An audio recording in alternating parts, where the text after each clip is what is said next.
Assalamualaikum warahmatullahi wabarakatuh. Perkenalkan, nama saya Roy Fernanda dari kelas 11 IPA 2. Di sini saya ingin menerangkan sedikit mengenai pemberontakan RMS atau Rakyat Maluku Selatan. Latar belakang terjadinya pemberontakan ini terjadi pada tanggal 25 April 1950. Sudah terjadi proklamasi mengenai berdirinya Republik Maluku Selatan ini atau yang disebut RMS.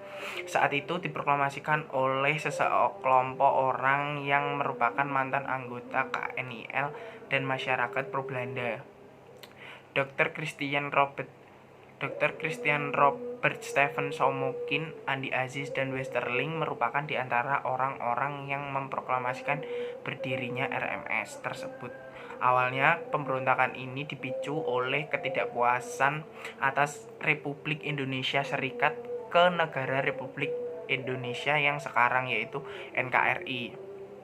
Pemberontakan ini diwarnai dengan unsur KNIL secara harfiah, yaitu tentara kerajaan Hindia Belanda yang merasa tidak puas karena status mereka yang tidak jelas.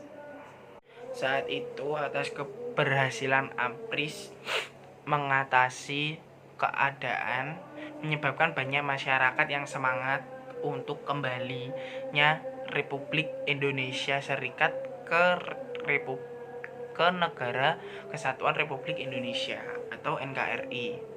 Di tengah upaya mempersatukan seluruh wilayah Indonesia, malah ada beberapa teror yang dipimpin oleh Kapten Raymond Westerling, yaitu melakukan aksi terornya di Bandung dengan cara pembunuhan dan penganiayaan.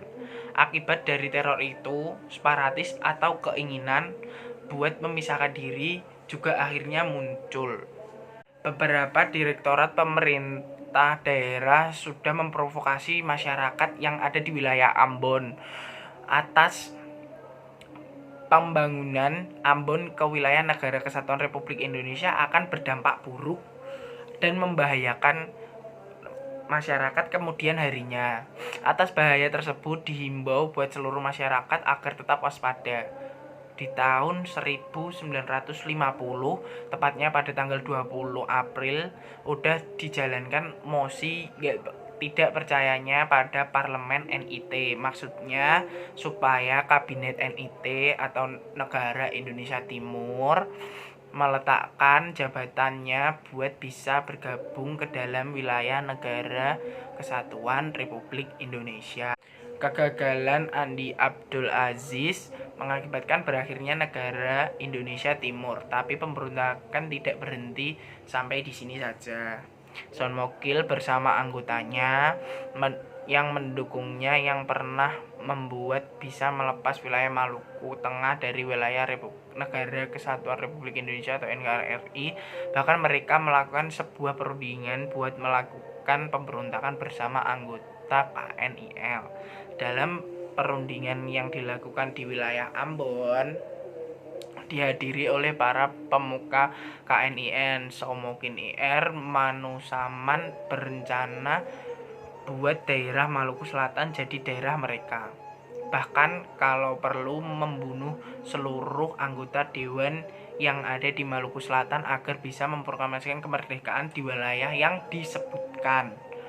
Pada akhirnya ibu kota RMS atau Rakyat Maluku Selatan ini berhasil direbut dan pemberontakan tersebut juga berhasil ditumpas habis.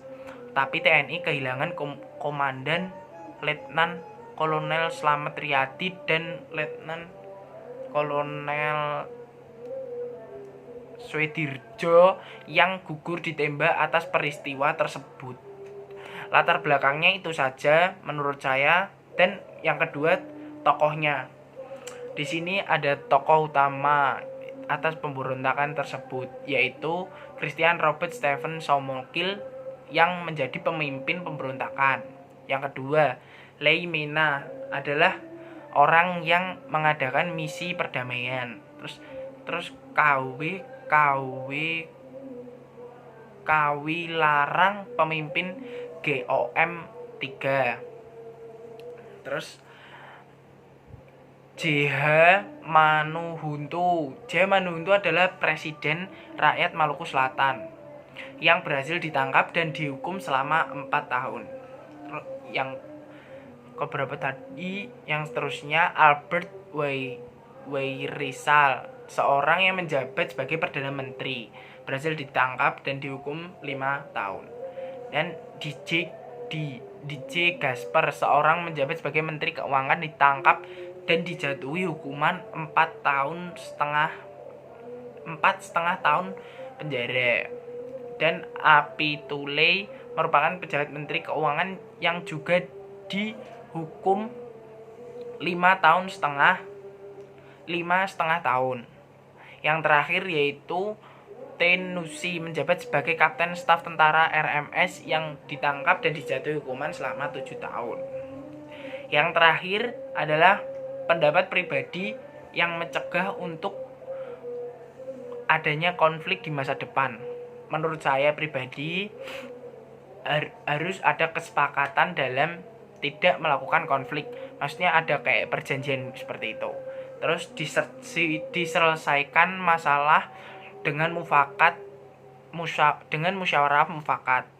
Terus menerima dengan lapang dada atas keputusan pemerintah, memberi kritik dan saran kepada pemerintah yang tidak bersifat rasis. Terima kasih, sekian video dari saya. Mohon maaf jika ada salah tutur kata.